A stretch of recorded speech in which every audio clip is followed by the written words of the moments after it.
Hi viewers, welcome back. And today's topic is inheritance. We are discussing Python crash course and this is chapter number 9 of it, I hope. Okay, so let's just discuss inheritance. Inheritance होता क्या है? अगर मैं बात करूँ real life में तो what is inheritance? Inheritance क्या होती है? Inheritance यही होती है ना, whatever belongs to my parents also belongs to me. If my parents have a mobile phone, I can say that I have a mobile phone. Similarly, if my parents belong to a home, to a house, I can say that this is also my house. यही होता है ना कि अगर आपके parents के पास कोई चीज़ है तो इट मीन्स डायरेक्टली कि आपके पास भी वो चीज़ है, ठीक है? So this is the concept that we also use in programming. Programming में भी ऐसे होता है, समटाइम्स एक क्लास बनी हुई है और उस क्लास के अंदर बहुत सारे ऐसे स्पेक्स हैं जो कि आप दूसरी क्लास के अंदर अपनी क्लास के अंदर ऑटोमेटिकली यूज़ कर सकते हैं without creating a new class, ठीक है? Let's suppose there is a class जिसके अंदर पहले से काफ़ी सारा डाटा आपने लिखा हुआ है। आप उसी क्लास को दोबारा यूटिलाइज़ करना चाहते हैं, तो आप क्लास के अंदर सारा डाटा दोबारा से नहीं लिखेंगे बल्कि वो जो क्लास आपने पहले से बनाई है उसी को आप यूटिलाइज़ करेंगे। उसको यूटिलाइज़ करने का मेथड कहलाता है इनहेरिटेंस। ठीक है? जब भी एक क्लास दूसरी क्लास से कुछ इनहेरिट करती है तो इसका मतलब है कि जिस क्लास से वो इनहेरिट करी उस क्लास के अंदर जितने भी एट्रीब्यूट्स हैं या जितना भी डाटा है वो सारा उसको वो ऑटोमेटिकली एक्सेस हो जाएगा, ठीक है? एक्सेसिबल हो जाएगा। तो इनहेरिटेंस में यही होता है कि पेरेंट क्लास के पास जितना भी डाटा है that is automatically inherit to the child class. Parent class के कुछ और नेम्स हैं, जैसे हम उसको बेस क्लास भी कह सकते हैं, उसको हम सुपर क्लास भी कह सकते हैं। बिल्कुल इसी तरह चाइल्ड क्लास को हम डिराइव्ड क्लास भी कह सकते हैं और सब क्लास भी कह सकते हैं, ठीक है? तो इनहेरिटेंस के अंदर हम देखेंगे ये कि पहले एक क्लास होगी जिसके अंदर हमने कॉमन डाटा रखा है और उससे हम कोई नई क्लास को इनहेरिट करेंगे और इनहेरिट करने का कुछ सिंटैक्स है, सिंटैक्स को हम अभी साथ-साथ देखते हैं, ठीक है? तो स्टार्ट करते हैं। इसी एग्ज़ाम्पल को मैं कॉपी कर लेती हूँ और इसके अंदर थोड़ी-सी मॉडिफ़िकेशन करते हैं। ये हमारे प्रीवियस कोड के एग्ज़ाम्पल है, इसके अंदर आप देखिएगा हम थोड़ी बहुत चेंजेस करेंगे, बिल्कुल स्लाइट चेंजेस। तो let's start with the inheritance. Inheritance के अंदर क्या होता है कि आपने जो पहले से किसी भी क्लास के अंदर आपने कुछ फंक्शंस लिखे हैं, आप उन्हीं उसी क्लास के फंक्शंस को दोबारा एक्सेस करते हैं, ठीक है? जैसे for example this is a dog class. इससे आगे मैं एक और क्लास बनाती हूँ इससे मिलती-जुलती, जिसकी वैल्यूज़ मैं यहाँ से चेंज करती हूँ इसकी ब्रीड, और मैं ब्रीड के ऊपर एक्चुअली मैं दूसरी क्लास बना रही हूँ, ठीक है? तो यहाँ से ये सारी वैल्यूज़ फ़िलहाल मैं रिमूव कर रही हूँ। ये एक क्लास है क्लास डॉग और उसके बाद मैं एक और क्लास बनाती हूँ that is um, Australian dog होता है? I am not sure if that breed exists और not, but let's suppose I am using it, so suppose it exists. ठीक है? तो यहाँ पर मैंने एक और क्लास बनाई है दैट इज़ ऑस्ट्रेलियन डॉग, ठीक है? इसके अंदर मैं एक और फंक्शन डिफाइन करती हूँ। Suppose I define here um, init function. Init मैंने लिख दिया इसके अंदर, और इनिट के अंदर मैं कुछ यहाँ से जो है वो मॉड्यूल्स ले रही हूँ, सॉरी वेरिएबल्स पास करवा रही हूँ जो कि वही होंगे, क्योंकि हर एक की कोई ना कोई नेम होगा, उसकी कोई ना कोई एज होगी, तो मैं ये ऐसे ही लिख रही हूँ विदाउट चेंजिंग इट, ठीक है? सेल्फ हमें चूँकि स्पेसिफ़ाई करना ज़रूरी होता है, सो सेल्फ मैंने वहाँ पर स्पेसिफ़ाई कर दिया। इसके बाद मैं इसके अंदर क्या करती हूँ, यहाँ पर मेरे पास ऑप्शन है कि मैं ये सारे वेरिएबल्स दोबारा से लिखूँ, but why should I use all these variables जो पहले से मैंने यहाँ लिखे हैं दोबारा, why should I write them here again? Instead of writing these variables here again, why should not I access them directly? ठीक है? तो this is the concept behind inheritance, कि आपने जो-जो डॉग क्लास के अंदर डाटा लिखा है उसको आप ऑटोमैटिकली इस क्लास के अंदर एक्सेस कर सकते हो, ठीक है?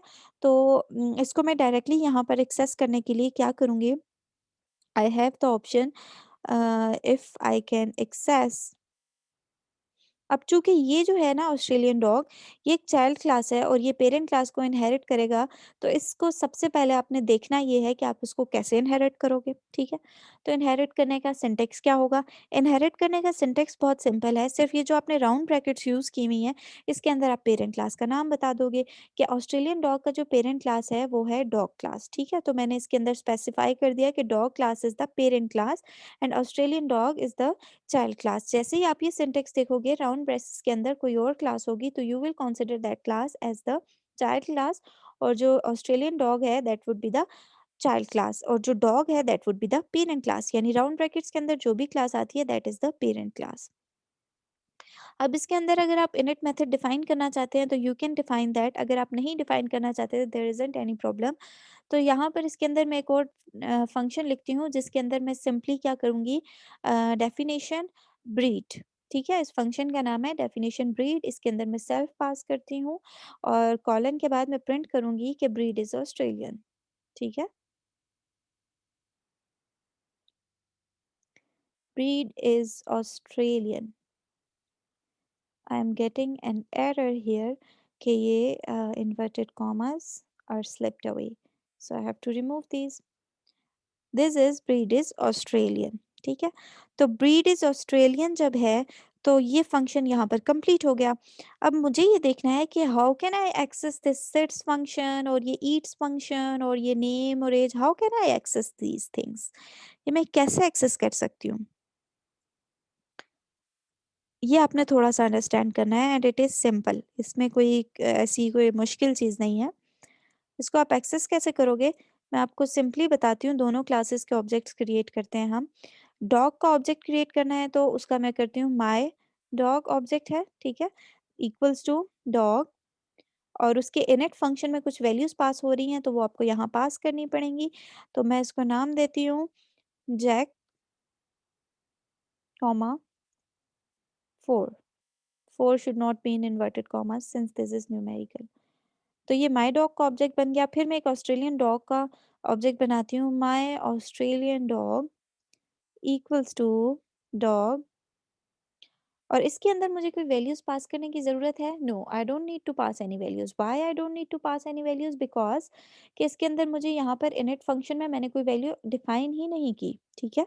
अब मेरे कहने का मकसद ये था कि माई डॉग के अंदर जो जो वैल्यूज हैं they are automatically accessible within the child class that is Australian dog, ठीक है। अगर मैं आपको ये थोड़ा-सा चेंज करके यहाँ पर इनके फंक्शंस को एक्सेस करना सिखाऊँ तो लेट्स फोकस ऑन दिस, कि मैं माय डॉग के थ्रू उसी तरह से पहले की तरह से जैसे हमने पिछले लेक्चर में देखा है, इसके फंक्शंस को कॉल करती हूँ तो वो कॉल करना आसान है। My dog dot sets call किया मैंने, ठीक है? और यहाँ पर मैं कॉल करती हूँ my Australian dog dot sits भी मैं कॉल कर सकती हूँ। क्यों कॉल कर सकती हूँ? क्योंकि सिट्स इज़ एक्सेसिबल।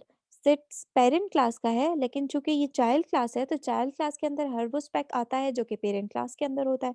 तो यहाँ पर मैं सिट्स भी एक्सेस कर सकती हूँ और मैं ब्रीड भी एक्सेस कर सकती हूँ। तो फिलहाल I am going to access breed, इसके बाद हम सिट्स को भी एक्सेस करके देख लेंगे। ठीक है? There is some error, I am sorry. Missing 2 required positional arguments in it. Which line? Line number 21। Okay, sorry. अच्छा, यहाँ पर एक एरर है जिस लाइन के अंदर ये कह रहा है कि in it missing two required positional arguments name and age. Name and age जो है वो दो आर्गुमेंट्स मिस हैं। वो क्यों मिस हैं? यहाँ पर आपको याद होगा मैंने स्टार्ट में इनिट फंक्शन डिफाइन करना था बट आई फॉरगॉट दैट। मैंने वो लिखा और फिर मैंने उसके बाद रिमूव कर दिया। So you have to write that init function as well. Init function के अंदर अगेन क्या आएगा? सेल्फ। सेल्फ के बाद आएगा नेम, कॉमा, एज, ठीक है। अब इसको, इस इनिट फंक्शन को डिफाइन करने के दो तरीके हैं। या तो आप दोबारा से इनिशियलाइज करें या फिर आप सुपर फंक्शन यूज करें। सुपर फंक्शन एक ऐसा फंक्शन है जो कि पेरेंट क्लास के एलिमेंट्स को एक्सेस करने के लिए यूज़ किया जाता है, ठीक है? तो मैं यहाँ पर सुपर क्लास के सॉरी पेरेंट क्लास के एलिमेंट्स को एक्सेस करना चाह रही हूँ, इसलिए मैं सुपर कीवर्ड यूज़ करूँगी और सुपर फंक्शन यूज़ करूँगी। तो सुपर फंक्शन किस तरह से यूज़ किया जाता है? That is very very simple. Super मैंने लिखा, ठीक है? सुपर के बाद मैंने डायरेक्टली जो इसके राउंड ब्रैकेट्स हैं ये बंद कर दिए और डॉट करके इनिट को एक्सेस किया। इनिट जिस सिंटेक्स में है उसी सिंटेक्स में I have to access it, ठीक है? इनिट, इनिट के बाद मुझे यहाँ पर 3 वैल्यूज़ पास करनी है और वो 3 वैल्यूज़ क्या होंगी? 3 तो नहीं है, सॉरी 2, वैसे तो 3 है लेकिन सेल्फ हम पास नहीं करते, और नेम और एज। सेल्फ में ऑटोमैटिकली ऑब्जेक्ट की वैल्यू आ जाती है। So this is how you right super function जब आप लिखते हैं तो फिर आपने क्या करना होता है, आप इसका मतलब ये होता है कि हम पेरेंट क्लास की इस फंक्शनैलिटी को एक्सेस कर रहे हैं। तो मैंने सिंपली सुपर के साथ क्या किया, super dot double init double underscore name and age. ठीक है, तो ये सुपर का थोड़ा सा सिंटेक्स आप देख लें।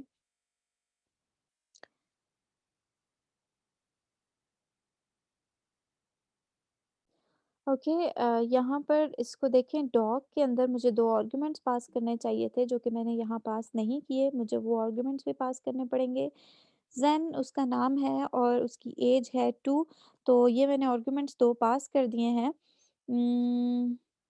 इसके बाद जो एरर है that is dog has no attributes, there is a problem. यहाँ पर देखें, मैंने एक छोटी-सी जो है वो मिस्टेक कर दी है, वो ये है कि माय डॉग तो डॉग क्लास का ऑब्जेक्ट है, लेकिन माय ऑस्ट्रेलियन डॉग मैंने कहा था कि वो ऑस्ट्रेलियन डॉग क्लास का ऑब्जेक्ट है। So Australian dog I have to specify. जैसे ही मैंने ऑस्ट्रेलियन डॉग स्पेसिफाई किया, it is working fine now. ठीक है? तो हुआ ये कि ब्रीड इज़ ऑस्ट्रेलियन इसके अंदर लिखा हुआ आ रहा है। अगर मैं यहाँ पर स्पेस देने के बाद टाइप करूँ plus name self dot name, हालांकि name is not defined in Australian dog class. इसके अंदर आप देखें नेम यहाँ पर डिफाइन हुआ हुआ लग रहा है, नहीं, कहीं पर भी हमने नेम को डिफाइन नहीं किया। Can you see this name इस क्लास के अंदर? ऑस्ट्रेलियन डॉग के अंदर नेम कहीं पर भी नहीं है। इसके बावजूद when I access self dot name, तो उसने मुझे नेम दिखा दिया। नेम जो है वो जेन है और इसका नेम मैंने क्या पास किया था, जेन। और इसी तरह से अगर मैं इसकी एज एक्सेस करना चाहूँ, तो एज एक्सेस करते हुए मुझे पहले उसको एसटीआर में कन्वर्ट करना पड़ेगा। एसटीआर में कन्वर्ट करती हूँ, ठीक है। और breed is Australian whose age is, age भी मैंने इस क्लास में डिफाइन नहीं किया। एज किस क्लास में डिफाइन हुआ है? एज पेरेंट क्लास में डिफाइन है और नेम भी पेरेंट क्लास में डिफाइन है, but still I am going to access all this here. अब अगर मैं माई डॉग के अंदर सिर्फ मैंने ब्रीड डिफाइन किया है, ठीक है, इसके अंदर सिट्स फंक्शन भी नहीं है, इसके अंदर ईट्स फंक्शन भी नहीं है। What if I access this sit function and eats function by using the object of child class? Child class का ऑब्जेक्ट कौन सा है? ऑस्ट्रेलियन डॉग का ऑब्जेक्ट है माय ऑस्ट्रेलियन डॉग। अगर मैं माय ऑस्ट्रेलियन डॉग के थ्रू एक्सेस करूं my Australian dog dot sits, तो आई कैन एक्सेस सिट्स। ठीक है, still it is not defined in Australian dog, it is defined in parent class dog. Why is it possible? Just because of inheritance. मैं इसे क्यों access कर पा रही हूँ? क्योंकि इनहेरिटेंस की वजह से जो कि पेरेंट क्लास के अंदर अवेलेबल है सिट्स फंक्शन, मैं उसको भी एक्सेस कर रही हूँ। बिल्कुल इसी तरह से माई ऑस्ट्रेलियन डॉग डॉट ईट्स, जो कि इसके अंदर अवेलेबल नहीं है, लेकिन इनहेरिटेंस की वजह से मैं उसको भी एक्सेस कर पाऊंगी। ठीक है, so this is the actual benefit of inheritance, कि आपने कोई स्पेक्स सिर्फ पेरेंट क्लास के अंदर डिफाइन किए हैं, कोई एट्रीब्यूट्स कोई मेथड्स सिर्फ पेरेंट क्लास के अंदर डिफाइन किए हैं, but you want to access those attributes inside your class. तो अपनी क्लास में एक्सेस करने के लिए आप क्या करते हो? Direct you implement parent child relationship और directly you implement inheritance. Inheritance में यही होता है, whatever belongs to the parent also belongs to the child class। ठीक है, तो it is very simple। if you are facing any query or any problem please do ask। इसके बाद हम थोड़ा बहुत इसके अंदर मॉडिफाई करने की कोशिश करते हैं। समटाइम्स ऐसे होता है कि पेरेंट क्लास के अंदर कोई फंक्शन डिफाइन होता है। We are jumping towards a new topic that is overriding. Overriding का थोड़ा सा मैं आपको हिंट दे देती हूँ। समटाइम्स ऐसे होता है पेरेंट क्लास के अंदर कोई स्पेक्स अवेलेबल होते हैं, कोई फंक्शन बना हुआ होता है जैसे सेट्स। ठीक है, चाइल्ड क्लास उस सेट्स फंक्शन को यूज करना चाहता है, लेकिन उसके अंदर की जो प्रिंट स्टेटमेंट है या जो उसके अंदर की फंक्शनैलिटी है वो चाइल्ड अपने मुताबिक कुछ और बनाना चाहता है। यानी फंक्शन का नाम वो वही रखना चाहता है, लेकिन फंक्शन का जो इम्प्लीमेंटेशन है वो अपनी मर्जी से करना चाहता है। तो इन दैट केस हम क्या करते हैं, फंक्शन का नेम वही रखते हैं, डिफाइन उसी तरीके से करते हैं, सिर्फ हम उसकी इम्प्लीमेंटेशन थोड़ी सी चेंज कर देते हैं। जैसे कि यहाँ पर डेफिनेशन ईट्स की मैं चेंज करती हूँ। सपोज यहाँ पर मैं दोबारा से ईट्स डिफाइन करती हूँ, डेफ ऑफ ईट्स। ठीक है, इसके अंदर सेल्फ पास हो जाएगा। सेल्फ पास होने के बाद यहाँ पर आएगा प्रिंट ईट्स फंक्शन और मेथड इन ऑस्ट्रेलियन डॉग। ठीक है, तो मैंने क्या किया, फंक्शन का नाम वही रखा ईट्स, यहाँ पर भी था ईट्स, लेकिन उसकी अपनी इम्प्लीमेंटेशन है और इसकी अपनी इम्प्लीमेंटेशन है। तो ये जो है ये इज़ नोन एज ओवरराइडिंग। अब अगर मैं इसको रन करूँगी तो देखिएगा क्या होता है। अब ये जो ईट्स रन हो रहा है जो कि ऑस्ट्रेलियन क्लास के अंदर है, ये वो इस फंक्शन को शो करेगा, ठीक है? मतलब ये वाला फंक्शन रन होगा, ये वाला फंक्शन रन नहीं होगा जो कि पहले रन हो रहा था। पहले आपने देखा था कि ईट्स फंक्शन इस क्लास में नहीं था, ईट्स फंक्शन सिर्फ पेरेंट क्लास में था, और जब आप चाइल्ड क्लास के ऑब्जेक्ट के थ्रू ईट्स को एक्सेस कर रहे थे, तो आप डायरेक्टली किसको एक्सेस कर रहे थे? तो आप डायरेक्टली ये डॉग क्लास के ईट्स फंक्शन को एक्सेस कर रहे थे। बट नाउ आपने चाइल्ड क्लास के अंदर एक और ईट्स फंक्शन लिखा जिसकी अपनी इम्प्लीमेंटेशन है, और वही इम्प्लीमेंटेशन आपके पास इस वक्त रन होके शो होगी, ठीक है? So this was all about inheritance. अगर हम इनहेरिटेंस के बाद थोड़ा सा इसकी टाइप्स के ऊपर जाना चाहें, इनहेरिटेंस डिफरेंट टाइप की हो सकती है। सिंगल इनहेरिटेंस वो होती है जिसमें सिंगल पेरेंट का सिंगल चाइल्ड होता है, सिंगल चाइल्ड का सिंगल पेरेंट होता है। Next is this multi level inheritance. यहाँ पर आप देखें, class A is single, class B is single, single parent का सिंगल चाइल्ड या सिंगल चाइल्ड का single parent is known as single inheritance. Next is this multi level inheritance. Multi level inheritance में ये होता है कि आप जो चाइल्ड क्लास होता है, जैसे class B is the child class here, ये क्लास बी नेक्स्ट चाइल्ड के लिए जो कि क्लास सी है उसके लिए ये पेरेंट क्लास बन जाएगा।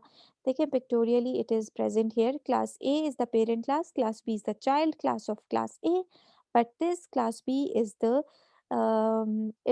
पेरेंट फॉर क्लास सी, ठीक है? और जो थर्ड है that is multiple inheritance. Multiple inheritance में ये होता है कि आप एक से ज्यादा क्लासेस के जो है वो सॉरी एक से ज्यादा पेरेंट क्लासेस होती हैं जिनसे सिंगल चाइल्ड डिड्यूस हो रहा होता है, और in other words single child के मल्टीपल पेरेंट्स हो सकते हैं। So you can write everything here. इस केस में क्या होगा, बाकी तो सिंपल है, you can do that. Multiple inheritance को ज़रा देख लेते हैं। अगर आपके पास कोई और क्लास होती, यहाँ पर मैं बना लेती हूँ class cat, class New Zealand dog, ठीक है? न्यू डॉग कर लेते हैं, that is also a class. इस क्लास के दो कॉलन, ठीक है? कॉलन के बाद इस क्लास के अंदर कोई भी फंक्शनैलिटी नहीं है, तो ये मुझे एरर देगा अगर मैं इसको ऐसे ही रन करूँ। तो suppose I right pass here, इसका मतलब है कि आप इस क्लास को गुजरने दो, otherwise it will throw me an error. अगर आप नहीं ये हटाना चाहते हैं तो आप देख लेंगे इसका एरर आएगा जब आप रन करेंगे। और उसने बता दिया expected and indented block, sorry यहाँ पर क्योंकि ये उस क्लास को इस क्लास का पार्ट कंसिडर कर रहा है, ठीक है? तो इसको मैंने कर लिया इधर पास। अगर मैं इसको पास करूँगी इट मीन्स कि ये क्लास सेपरेट हो जाएगी। इस क्लास को हम करेंगे कैसे कि ये there is a problem of indentation. Okay no problem, we will just discuss it now. मैं आपको सिर्फ दिखाना चाह रही हूँ कि मल्टीपल इनहेरिटेंस कैसे होगी। उसमें आप क्या कर दोगे, क्लास ऑस्ट्रेलियन डॉग जो है वो चाइल्ड है किस किस का, डॉग का भी और न्यू डॉग का भी, ठीक है? तो this is how you implement it. इसके अंदर कोई फंक्शन अगर आप डिफाइन करना चाहें तो आप डिफाइन कर सकते हैं। मैं डिफाइन कर देती हूँ फंक्शन सेट्स, ठीक है? और उसके अंदर मैं कोई प्रिंट कर लेती हूँ स्टेटमेंट कोई, जिसके अंदर कुछ भी हो रहा है, ठीक है? तो यहाँ पर जो है वो इनवैलिड सिंटैक्स डॉग सेट्स के बाद मैंने शायद कॉलन नहीं मेंशन किया। Where is that? यस। तो इट्स फाइन नाउ, ठीक है? तो अब मैंने क्या किया है, इस डॉग को, जो ये डॉग है इस डॉग के अंदर ऑस्ट्रेलियन डॉग है, इसको मैंने इनहेरिट कर दिया है डॉग से भी और न्यू डॉग से भी, ठीक है? ये हो गई multiple inheritance. Multi level inheritance में क्या होगा कि ये पेरेंट क्लास है, ये चाइल्ड क्लास है, और ये जो चाइल्ड क्लास है ऑस्ट्रेलियन डॉग, इसको आप पेरेंट क्लास बना दोगे किसी और क्लास का। So I am just doing that here. ये बन गई आपकी कौन सी inheritance? multi-level inheritance. So things are quite simple over here. यहाँ से इसके बाद हम देखते हैं, लास्ट टॉपिक है हमारा कि आप मॉड्यूल्स कैसे बनाते हैं, या simply in other words you can say how you can import a class, ठीक है? How you can import a class। तो यहीं पर देख लेते हैं कि import कैसे की जाती है कोई भी क्लास। पहले से एक क्लास बनी हुई है हमारे पास, क्लास डॉग, ठीक है? अब मैं यहाँ पर उस क्लास को किसी और क्लास को इधर इंपोर्ट करना चाहती हूँ। चलें we will see that in next lecture. आपका टास्क ये है कि आपने हर एक इनहेरिटेंस के ऊपर एक एक एग्जाम्पल परफॉर्म करनी है।